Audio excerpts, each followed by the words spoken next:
was literally against getting this one.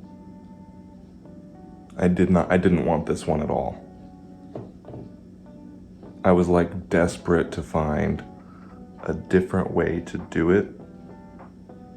Like, what else can we pretty please, put in the bottom of the hourglass so that it's not a bong? Please, anything but a bong.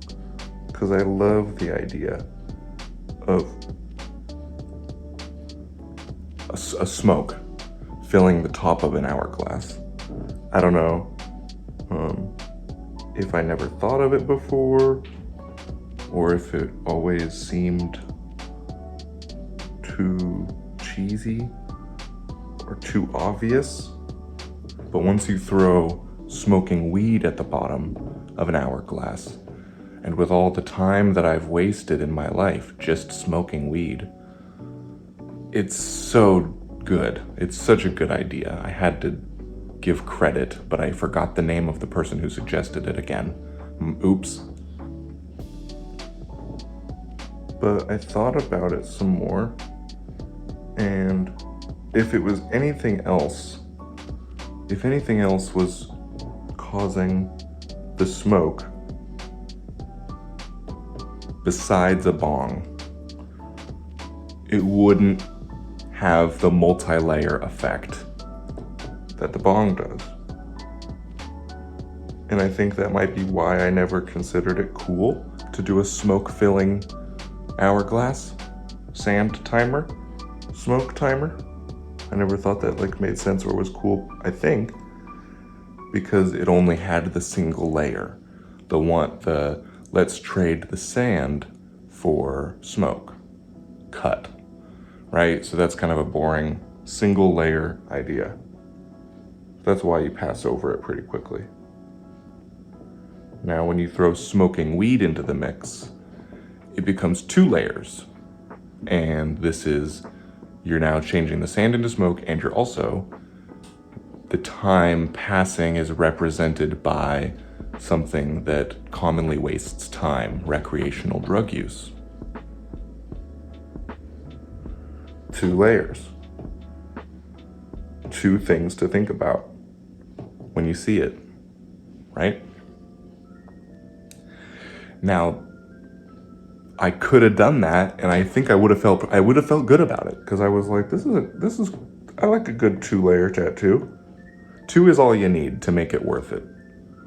If you got more than one cool idea from an image, because every image gives you at least one idea, and if you give yourself a tattoo of every image that gave you an idea, that's too many. So you give yourself tattoos of things that have multiple things attached to it, and then that's what gives it the extra power. Which is nice, you want that power. But was I really gonna sacrifice a 3rd meaning to a idea tattoo thing because of my own upbringing in a society that saw bongs as like a dirty thing? I mean, they are really dirty. Don't get me wrong. But they're also pretty, and they also get you high. So that's 2 good things versus 1 bad thing that they're dirty. And then the rest is all just made up. So, plus, in this image, it's not like it's a big bong and there's a person that's gonna be sitting next to it. So, once I get through this smoke in the hourglass shape, I can mix that in, and it won't even really be a major part of the tattoo. If you look really close, you'll see, oh, that's a guy smoking. It's a little stick person smoking a bong. But that's okay, because it's not really about that. It's about them, because check it out. So you got those 2 first meanings, and now this 3rd one, because the bong is made of glass and also has similar features as an hour timer, sand timer, and then it fills up with smoke. I mean, it's not exactly the same as like, but it's at least a 3rd meaning, where like If it was a joint that you were smoking down there, that would just be smoke, you know? And if there was a little person living in the hourglass and he was smoking joints, even if he was growing weed in there, which we can agree is possible, he would run out of rolling papers, right? So if he has a bong, he'll never run out of rolling papers. Joints are for cool rich people, I think. And as somebody who buys needles wholesale to give myself tattoos because I can't afford tattoos. Oh, I should have coughed on my tattoo. That would have been classic. But yeah, who would I be doing depictions of joints? I don't smoke joints. I smoke out of a bong. A bong. Isn't that just a bad word for it? Can't we just come up with a better word for it? I never knew what a bong was until I was like 20. So I just assumed every time I heard the word, because of the reference, it was always in hushed tones when it was talked about. I just assumed it was like a big dildo. It's like a bong. I didn't know what it was. I didn't know people I was hanging out with were doing drugs. I just thought they were playing with big dildos. That would have been more normal to me. I don't know if that's a good thing, but that's how it was. Now, you'd be surprised if you didn't find out that a kid had bongs and dildos and knew what they were doing. Kids, I feel like now are like, oh, we got bongs and dildos. So I can't feel bad about having a little tattoo of one. That was always the one. A bong was always the one thing. I was like, I just don't want to ever get a tattoo of a bong. Because every time I saw them, I'm like, not that. Pretty much everything else I was down with, basically. I mean, you know how many swastika tattoos I have. If you don't, I feel like I should actually have like no, because I don't actually have any swastika tattoos. I was gonna say I should have like OnlyFans or something where I just have pictures of my swastika tattoos and they wouldn't actually be nudity. But I don't have actually any swastika tattoos. It's just so funny to say that. Because you don't know, I might have them and I might just be faking it right now for the public. Yeah, I could have just edited all that out because it didn't make sense, but instead, like tattoos, it's permanent. And I know it's not the same thing, but it is. Luckily, I drew a lot of stick people growing up. I've done a lot of stick person drawing. So this guy sitting here with his little legs crossed up around the pipe, I mean, I know exactly how to get that. Check this out. You just bend the knee, and if one is hidden, and then one goes in front, it gives that dimension to it, where it's like, oh look, he's interacting with the piece, instead of it just being, like instead of him just having a bong next to him, he's like, this is my bong. And we got his hand on it too. You just put the arm, and if you touch the bong, with the line that's being representative of the stick person's arm, then in the image he's claiming that's how his or hers bong. With stick people, there is no gender. It's always whatever gender the person viewing the stick person wants it to be. When they see it, they get to decide. Unless it has a skirt, okay? If you see a stick person with a skirt, that is representative of a woman. There's no getting around that in stick people. That's what that is. A stick person with two legs and no skirt could be a man or a woman. But if you ever see a stick person with a skirt on and you try to imagine that it's a man, you are misgendering that stick person in your mind. And that is no better than if you were to outright say that is a man to the stick person with a skirt.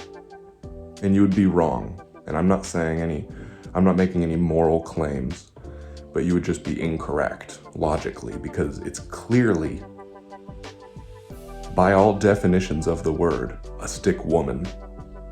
And you not recognizing that is an assault. You don't just get to apply your white American human socialization to other people. Stick people have their own culture, okay? I know the Latinas and the Latinos let you call them Latinxes, but you don't get to come into stick persons. Trust me, they will wage war. I've seen notebooks and notebooks ruined by stick people and red ink and weapons imagined by who knows where this is going. So let's just stop it right now. Should I do more stick people tattoos? I've thought about it, but I always come to the conclusion that that's ridiculous. But no, in fact, I should not do a bunch of stick people tattoos. But if you disagree and you think it's a good idea for me to tattoo a bunch of stick people all over my body, will you comment whether or not that is that you agree? Because I need other opinions on this one. After I've already crossed my line of no bong tattoos, who knows where this is gonna go? I mean, this could get very abstract very quick if I don't get a hold on where I want this to go and how I want this to be. Maybe this will be the one. Maybe this will be the one tattoo where I have a stick person and a bong, and it's just like, never again. I got them on there. I do have a stick person tattoo now and a bong tattoo, but they're encapsulated in this little time-wasting armpit mechanism. It's away, and that's a good thing. And we need to remember, that's at least, if we break our rules, you know, at least recognize that that's wrong. And then you can go, okay, I messed up. And then you go forward and you try to never do it again. And if I end up with another stick person on my body somewhere, so help me God, I recognize that that is still wrong. And I don't go around starting to say things like, stick people tattoos and bong tattoos are okay. I mean, if I start coming to that, I hope a real scratcher would intervene and would tell me, hey, that's not it. It will technically be my duty, though. If I come around to stick people in bong tattoos, tell me if I'm wrong. It will technically be my responsibility to stand by whatever decision I make on that issue. And if you try to tell me that I'm wrong, once I've made that decision, you will be banned. That's why I need you to tell me right now, before I get too crazy, what is okay and what is not okay in the realm of stick and poke tattoos and full body ink coverage. We need to figure out the rules before I go and start breaking them before they're set, therefore setting new false rules that then go forward for generations that people think it's okay to get stick people and bongs tattooed on them because I said it was. Do we really want that kind of future? I don't. So comment, what are some lines that you shouldn't cross when it comes to tattooing yourself? You know how I feel. And then if I agree, I will name that rule after you. Okay? It will be in the rule books of things not to do for tattoos, and then it will be the Jillian rule. I need somebody named Jillian to start watching this show. And then it will be do not tattoo drugs like a pill on you or a vaccine. None of that. No pharma tats. No pharma tats. I'm not saying it, but if somebody else does, I'll name that rule after them. So, let me know, because I don't like making rules, but I do like following them. I was going to start following Bible rules, but I already have a thing about, I'm already making a whole thing about tattooing myself, and that's not okay in the Bible. Not at all. They mention it a lot. So now I'm like, well, wait, what are the rules then? Maybe this can be the one rule I break. Maybe I just tattoo myself instead of using curse words. I like those too, though. As long as I pay my taxes on whatever needles you send in. No, wait, I send the needles. Hey, if you have any spoons, I need spoons. If you send me a spoon, I'll send you needles. I don't have an address to back that claim up, but we'll figure something out.